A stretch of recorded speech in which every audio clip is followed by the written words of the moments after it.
Денеска стресот представува интегрален дел на нашиот секојдневен живот или, според дефиницијата на бројни стресолози, епидемија број 1 на нашата цивилизација. Самиот збор стрес кај нас секојаш евоцира емоции или сензации, поврзани со некоја непријатна состојба или случување. Едно е сигурно, дека во нас постои дисхармонија во нашите емоционални состојби и желбени процеси. Перцепцијата кон околината и луѓето е променета. Внатре во нас, нашето здравје, нашето биен ентре страда, нашата продуктивност и работоспособност е редуцирана.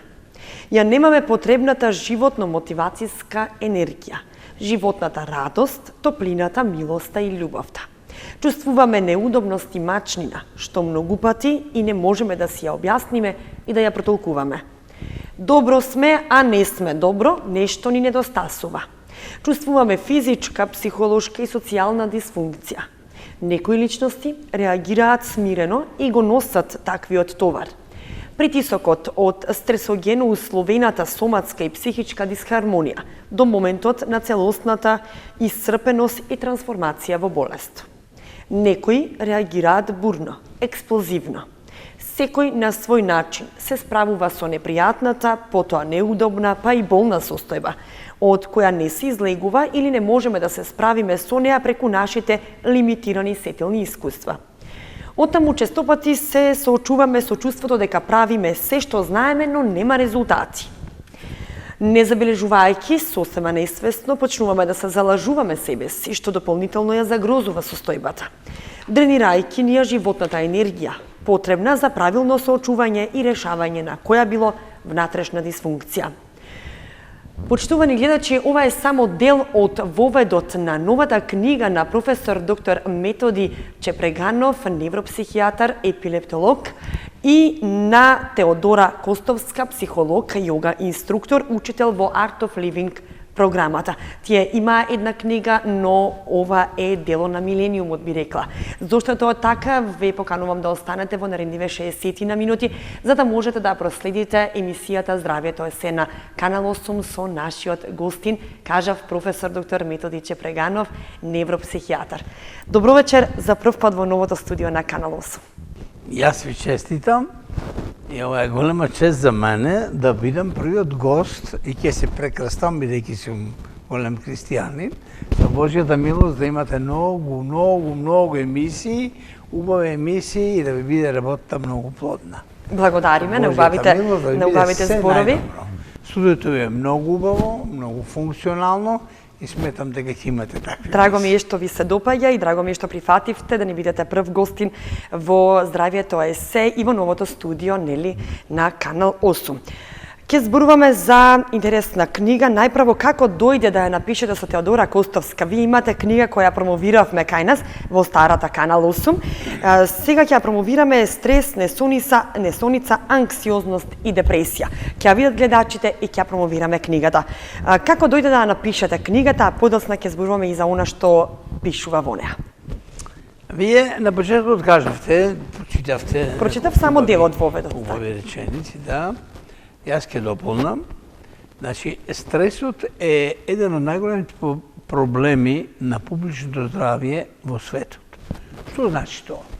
Тоа значи дека овие три симптоми кои што се ставени овде како водечки, несоница, неспиење или инсомнија, анксиозност или страв, или паника, паничност, што е секојдневие, и третиот симптом е депресија, се кардинални симптоми кај сиот цивилизиран свет на мајката Земја планета. Во актуелниот момент, према сите светски статистики, велат дека 25% од луѓето страдат од овие симптоми. Значи, еден од главните проблеми на публичното здравје, како рековте, е анксиозноста, депресијата и несоницата. И сега да се вратам на она што го реков. 25% од популацијата на мајката Земја планета, значи во овој момент боледуваат од нешто од овие симптоми. Што значи тоа? Тоа значи дека 2,5 милиарди луѓе во овој момент во светот го има тој проблем. Тоа е огромен проблем. Зошто огромен? Затоа што не боли, нема температура, нема никакви симптоми кои се видливи, а не го приемаме стресот, ние ќе објасниме покасно што значи стрес, нели? Како се приема, каде оди, што настанува во нашиот организам. И симптомите кои што ги продуцира нашиот организам, бранејќи се од стресогената состојба, се тие кои направат нас неработоспособни. Направат нас да се чувствуваме лошо. Ви рековте, значи, добар сум, ама не сум добар. Нешто во мене се дешава. Јас страдам на некој начин, имам некој страв, не знам од што, не знам зошто. Тоа е практички невидливата фама која што ја прави стресот во нас и од која, жал, можеме да слободиме и на крајот ќе кажеме како и на кој начин треба да го тоа премине. Кажавме дека вие двајцата ја пишувавте оваа книга заедно со Теодора Костовска, кажавме учител во Art of Living и инаку јога инструктор, па сакам да споменам дека вие од различен аспект го објаснувате стресот, но сепак суштински за да можат луѓето, нели, да го разберат и како на пример вие го објаснувате невропсихијатрите стресот, а како Теодора Костовска го кажува? Па добро, јас го поставам тоа малце на еден подруг начин. Значи, нејзината улога е поќе превенцијата од стресот, како и на кој начин преку медитација и преку јога вежбите, нели? Така да сметам дека треба да повикате неа на посебна емисија во која ќе ја представи одбраната од стресот, како да се заштитиме, како да се превенираме. И јас имав овдека задача, и мојата задача, нашата задача беше заедничка, затоа што и она има учено психологија, нели? Она има учено неврофизиологија. Да го представиме што се случува во нас во момент кога доживееме една најобична непријатна состојба, ви се дешава со ваш многу близок човек. Ќе ве навреди. Оти стрес може да биде физичка дразба, најразлична катаклизма, смрт, болест, поплава, пожар и така натаму, да не набројам и да не травматизирам. Али најчесто е тој така наречен психоген, емострес.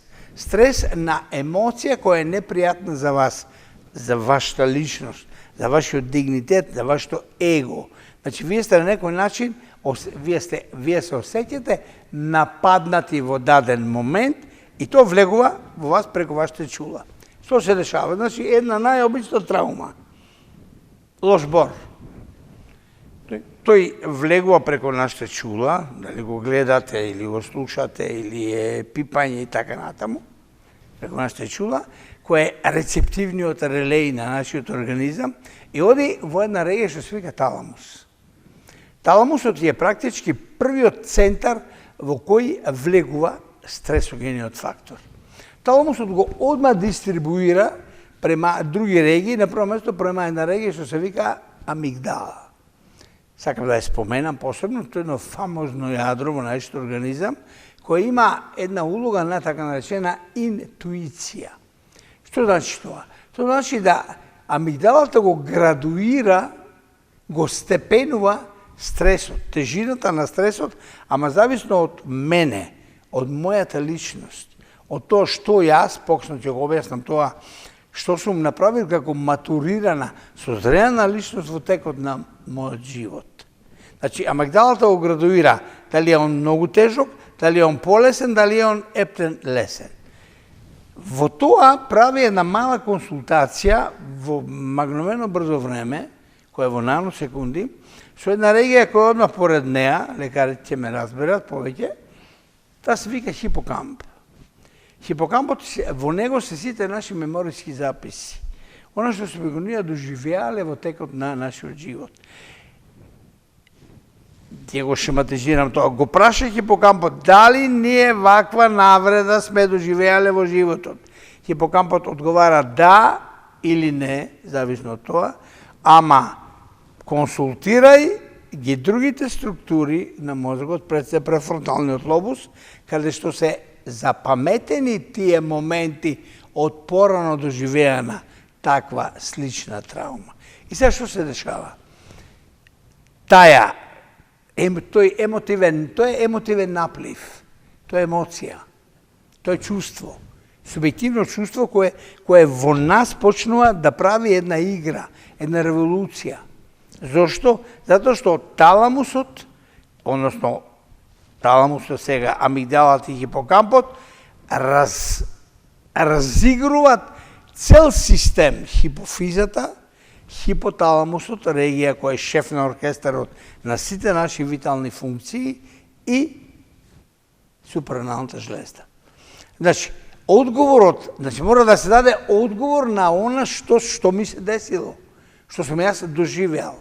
Одговорот кој е? Одговорот е се продукција на хормони, пред се кортизол, и неуромодулатори и неуромедиатори, кои почнуваат да прават една револуција во нашиот организам, една дисхармонија, еден ендокринолошки танц на хормони, кој е сега во случајот поради стресогената состојба ненормално покачен. Значи, ние ги тие хормони имаме, ама во еден нормален ниво. Во моментот кога сме примиле стресогена состојба, тие во нас се покачуваат. Во истиот момент го активираат вегетативниот систем. И вегетативниот систем ја прави целокупната наша симптоматологија. Што значи тоа? Страв, анксиозност, не дишам, срцебиење, тешко дишам, се потам, раците ми потрамено. Колку тие симптоми се опасни за организмот кога сме веќе кај симптомите? Колку се опасни? Колку може да предизвикаат други последици? Тие немаат никаква опасност. Тие имаат опасност само на страв, еден инцидентен страв. Стравот е тој што ја прави опасноста. Дека нешто ќе ми се случи, дека ќе паднам, дека ќе, а не може да се деси ништо, осим срцебиење. Ми разбирате, тоа е една индиректна реакција. Да не би нешто да ми се деси. Јас не излегувам надвор, затоа што мислам дека ќе паднам. Нема да падне никој. Абсурд.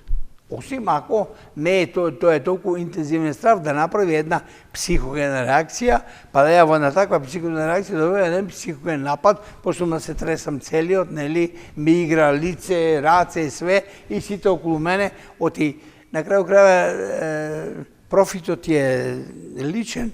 Јас ги застрашувам сите околу мене да се надвиснат над мене, да ми даваат као помош, а ја во тоа уживам. Тоа е една фина реакција, нели? Не го сака тоа, како и да. Не го сака тоа, ама он индиректно го прави, за да луѓето стрчат и да му дадат помош. Значи, не може да се деси ништо, тоа е една хаотична состојба во нашиот организам од вегетативниот систем и тоа трае известно време и после тоа целото тоа спасува. Сега, тоа е при акутно настаната стресогена состојба. Меѓутоа, многу е поопасна, така да наречената хронична стресогена состојба. Што значи тоа? Пример. Дома, у домашни услови, со пријатели, на работно место и така натаму. Имам шеф претпоставен кој е многу строг, кој не малтретира, кој со мобинг и така натаму. И јас сум секој ден со повишен тонус во моите емотивни наплеви, во мојата амигдала.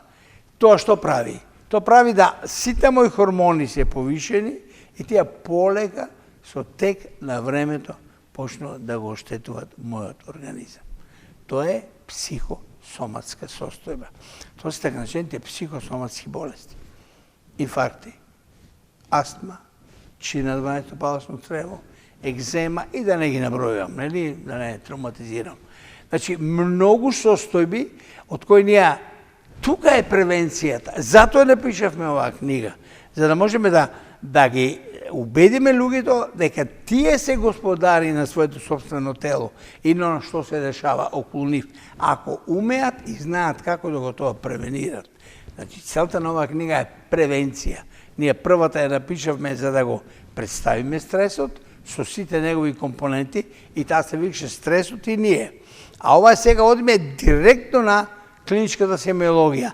и на превенцијата што треба да се направи за да можеме да се заштитиме од една таква стресогена состојба. Ние ќе се Со содржиме. еден збор. Да. Значи, кој ќе влезе еден емострес, зборам сега, значи емострес значи една психогена, екзогена траума во нас. Во нас настанува една вистинска револуција. Има таму една слика на која е представено тоа, ама тоа беше во првата книга. Значи, слика во која е представен нашиот организам. И сега, ќе кажам пример. Ако вие имате едно дете, X, кое расте дома во контаминирана, морбидна средина, во која родителите се нон-стоп во еден конфликт, детето го гледа тоа секој ден и кај детето што се дешава? Кортизолот му е нон-стоп покачен. Статистиките светски несомнено укажуваат на фактот дека кај тоа дете ќе се развијат психопатски особини покасно, затоа што тоа дете е хронично изложено на една покачена кортизолемија од стресогената, контаминирана, морбидна, болна состојба во неговата фамилија. Хармонијата во фамилијата значи многу за креацијата на еден здрав, матуриран, созреан карактер. За мене, за вас, за секого од нас. Тоа го викаме ние психопрофил. Значи, психопрофилот на една личност многу зависи од условите, дали имало стресогени моменти, дали имало екзистенцијални проблеми, дали имам пари да можам да преживеам. Ако тоа не постои, сигурно бидите дека секој од нас ќе биде жертва, посебно младите деца, на една таква состојба и во покосните години од животот ќе има промени во дефинитивната зрелост на неговата личност. Психопрофилот ќе му биде променен. Тоа се дешава не само на ниво на поединец, на ниво на цела нација. Ако е состојбата морбидна во државата во која некој живее. Се зголемува ли бројката на такви млади луѓе кои доаѓаат кај вас? Не само млади, на сите се зголемува. Да. Но се Ја абстрахирам сега Македонија, нели, зборам општо, ти не би сакал, може ќе биде сватено во други контексти, јас не сум политичар. Многу е битно како е уредувањето на една земја. Каква е социјалната сигурност на една земја. Какви се социјалните, моралните, етичките, духовните норми во таа земја, кои се инкорпорираат во една, друга, трета, четврта, во сите нас како личности. Од тоа зависи и иднината на една држава. Јас сеќам бев на едно отварање на една осмолетка во Париз и Жак Ширак само што беше станал председател кажа вака пред професорите: од вас зависи иднината на Франција. Вие сте креаторите на тие млади луѓе, на нивните карактерни особини. И во знаење, ама и во воспитание. Не сум чул некој да е загрижен во Македонија за тоа колку инкорпорираме, колку даваме, колку се грижиме за да створиме една млада генерација. Оти, ако сеете говор на омрза, на злоба, на завист, на љубомора, да не зборувам на завист и така натаму, вие правите фалична генерација, правите фалични луѓе, правите конфликтуозни луѓе. Значи, тоа е еден циркулус, вициозус, на кој многу треба да се пази. И затоа е оваа книга напишана. Дали, во неја имате вие максимални совети како и на кој начин да матурира, да созрее една личност. Зошто? Затоа што одговорот зависи од теренот на кој најшла траумата, односно стресот. И сега, постојат 4 моменти на одговор на една стресогена состојба. Првиот е она што за жал е својствено у мојата убава земја, тоа е куршус реакција. Тоа е абреакција, мајка, шајка, тепање, фрлање, удирање, нели, демонстрации и така дали, и така дали. Што е нонсенс.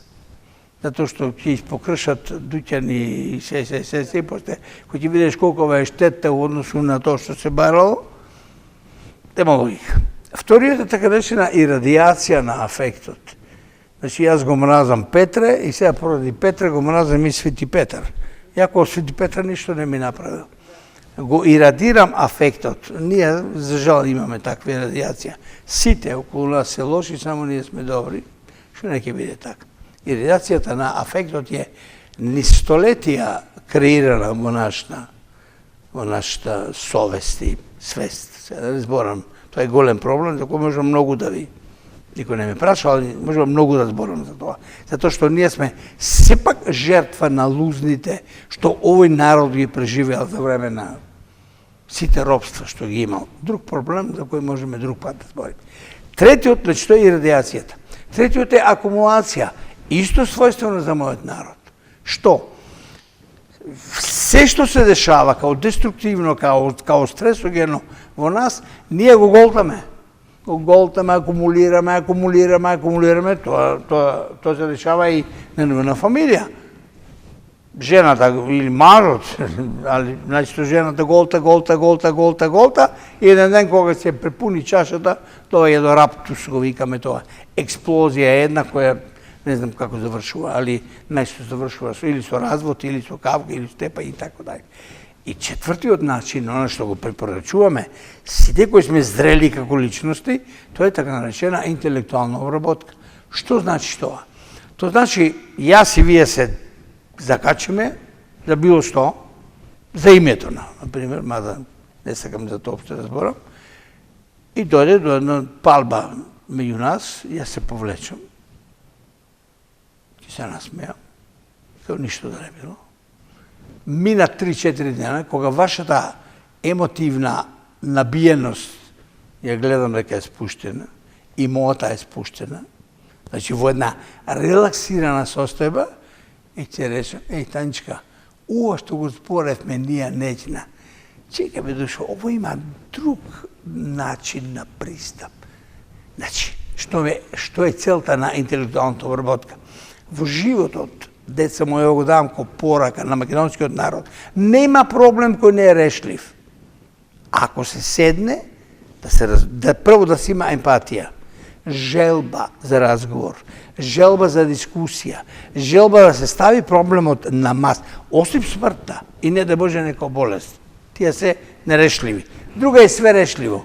Зависи од тоа дали ја и вие и ти, да речем, од си близка, ќе седнеме и ќе сакаме да се договориме, да разговараме, да го ставиме проблемот на маса, ако сме ментално здрави личности. Дали ме разбравте? Мислам дека ве разбра и гледачите, јас ве разбрав. Значи, нема проблем кој не е решлив.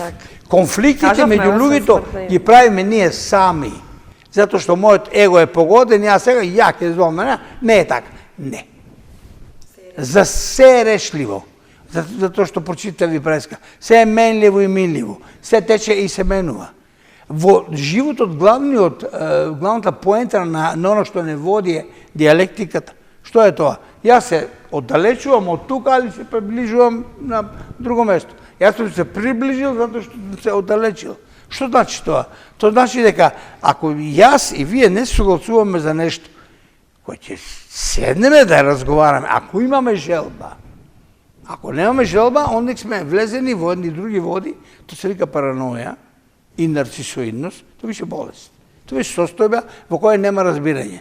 Затоа што јас сметам дека сум најпаметен, јас сметам дека сум највреден, јас сметам дека сум нај, вие сте ништо. Заврши разговорот. Тука нема разговор. Штом во мојата пракса наидам на пациент, пријател, човек и така дале, во кој почувствувам нарцисоидност и параноидност, јас не го исклучувам, ама го ставам веќе настрано мојот живот. Затоа што со него ви не може да се разберете. Тоа е секогаш. Али параноија значи погрешно мислам. Значи тој мисли погрешно. Тоа ги ствара конфликтни ситуации меѓу луѓето. Тоа ствара екзогената психотраума.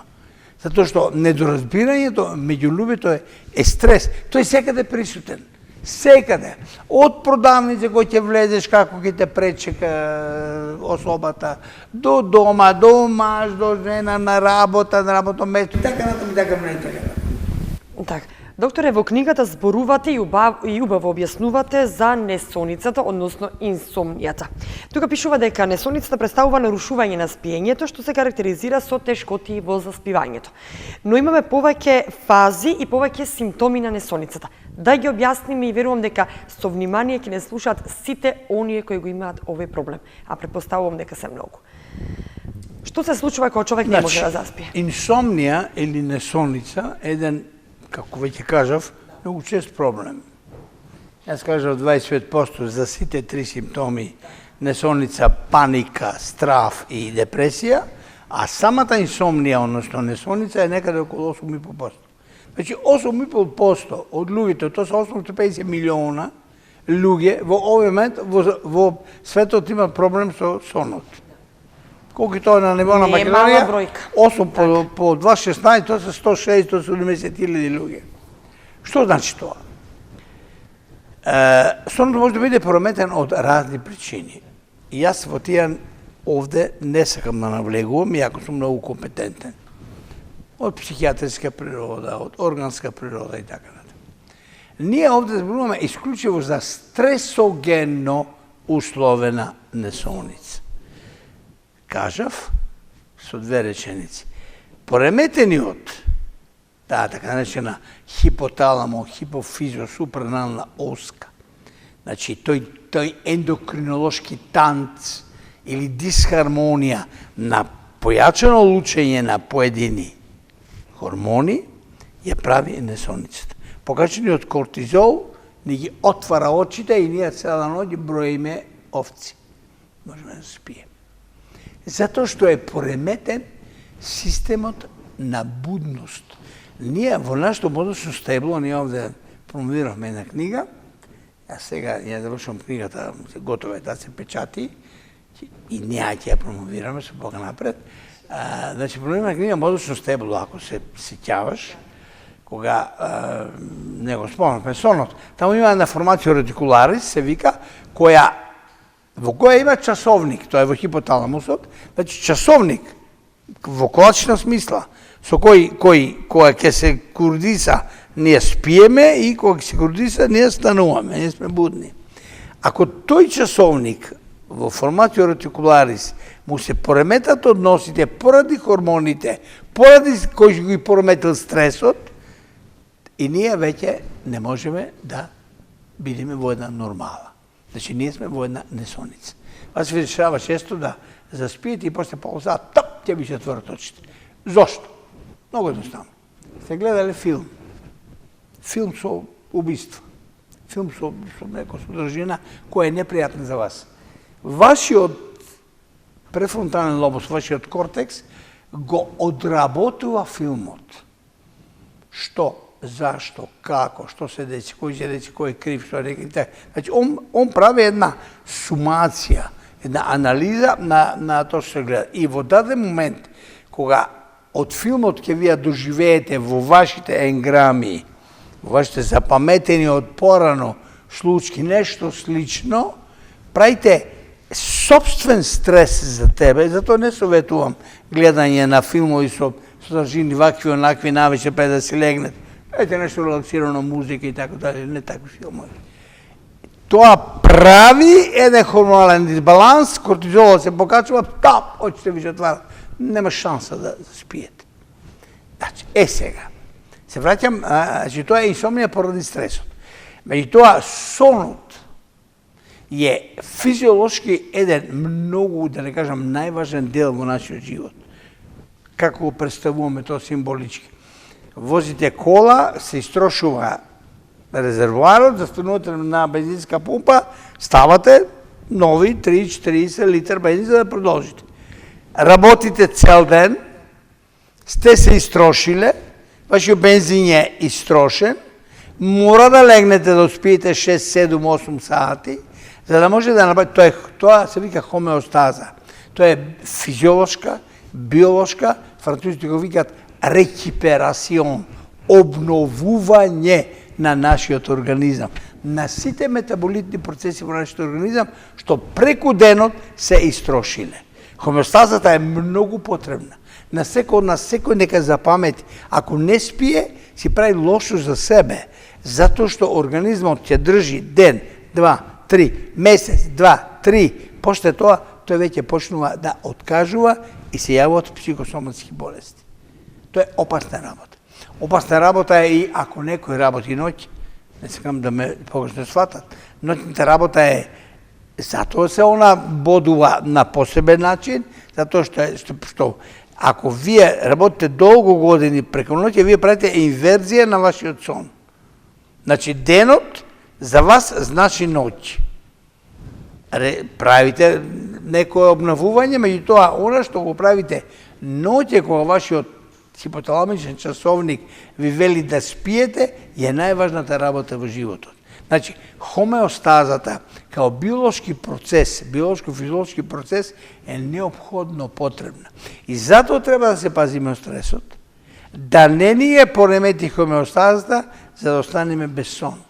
Затоа не советуваме разни емисии во кои слушате, најчесто говор на омрза, го има многу нашата земја, тоа не сум политичар, тоа е само напаѓање, вие, така да, не може да го сватам. И вие, као личност, као човек, без разлика каде припаѓате, без разлика на вашиот ниво на интелигенција, без разлика на тоа што работите, ама ако е загрозена вашата екзистенција, во сето тоа, секој човек во последниот профит гледа дали неговиот живот ќе биде на некој начин загрозен. Ќе го истерат ли од работа, ќе има ли плата, ќе има ли пензија, ќе нема и така дали, и така дали. И во тоа го прави прорачунот во себе, и ако е бенефитот негативен, стресогена состојба. Тоа веќе е хроничен. Не спијам и полека одам во еден циркулус вициозен. Затоа рековме дека стресот е многу битен во нашиот живот. Затоа е тоа еден од најголемите проблеми во нашето публично здравје и затоа напишевме оваа книга. Вие споменувате и добро објаснувате за превенцијата од стресот. Јас повеќе би се задржала во оваа емисија за превенцијата од стресот и лекувањето од стресогените фактори. Дали можеме за ова да зборуваме? Секако, тука ќе споменеме стресот и јогата, тука ќе споменеме софрологија, ќе споменеме фармаколошки третман на стресот. Верувам дека... Fine. Excellent question, викат англичаните. En question très bon. Одлично прашање. Значи, се што е напишано овде има за цел да му помогне на читачот, на моите сограѓани, како и на кој начин да го превенира стресот. Тоа е најважно. Значи, прво има превенција, да не дозволам да влезе стресот во мене. Јас лично. Да бидам искрен, јас не знам дека имаше избори. Никого, нито сум чул, нито сум слушал, изгасам и бев мирен. Пишував книга, нели? Нема време да слушам. Сретнав многу луѓе, дојдоа многу пациенти, кои се толку возбудени од тоа, ова рекол, вака рекол, онака. Значи, тоа се полнење, негативни полнења, значи, тоа е сега превенција. Ако видите филм кој има таква и таква содржина, ќе го изгасите. Ако видите... Значи, не се однесува само на филмот, сака да кажете. Мас-медиумите се страшно стресоген фактор. Ја не сакам, не мислам на тебе, али имате вие новинари кои нон-стоп сеат омрза, злоба, напаѓат, нон-стоп со вокабулар кој не е закажување, нели? Изгасам, не го гледам. Значи, тоа е превенција. Или, ако дојдете во една состојба со некој пријател, гледате дека а шиќер сака да ве навреди, повлечете се. Тоа не е слабост. Тоа е возвишеност. Значи, ви сте поголеми од него. Ви имате поголемо разберење. Зошто да примите еден негативен набој кога нема потреба од тоа? Едноставно, или ако е желен за разговор, у реду, ќе седеме, ќе разговараме, ама нека има во тоа, пак ќе го спомнам, емпатија, дека има разбирање, дека има доблест на договор. Штом видите дека кај вашиот соговорник такво нешто не постои, превентивата е во тоа да се повлечете. И да сочекате момент Кога неговите емотивни напливи ќе бидат даун, ниски, паднати, тогаш можете ова што го зборевме не ќе биде така. Има други елементи така натаму сега да не проблематизирам. Да се изнајде начин. Тоа е више превенцијата. Од друга страна, ако веќе стресот влегол во нас, има стресови кои вие не можете да ги одбегнете. Катаклизма, пожар. Еве јас Добро, смртен случај споменавте, например. Пред месец дена спасив, сега да не биде мои пријатели во Босна, практички ги спасив. Случајот сакаше да во тој момент кој ми се јавија, качени на кровот горе барат помош, никој не може да ни помогне куќата, цялото со вода. Се јавам во Швейцарија, има една докторска организација Доктори без граници. Тој доктор што го барав е во хеликоптер и го разлетува градот дека се они на куќата. И му викам, тој е наш човек. Викам, слушај, вако и вако. Тој вели, да, гледам ги, под мене се на 200 метра. Каква случајност? Тоа ако прича, некој ќе рече, ове лаже. Се симнуваат другите на брдото, овие улетува, со мрежа ги извадија луѓето и ги спасија. Сакам да кажам, тоа се катаклизми. Тоа е стрес, зборот беше кој не може да го вие избегнете.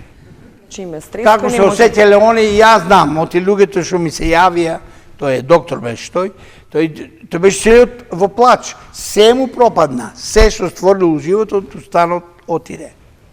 Се, по план. Добро. Меѓутоа, има маса, значи се ако ќе влезе таа стресна состојба, сега е прашањето како да се одбраниме од неа.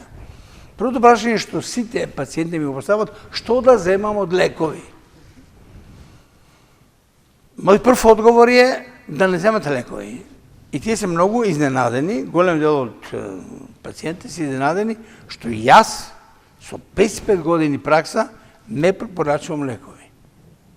Му велам прво, ќе се обидете стресогениот фактор да го отстраните. Многу битно.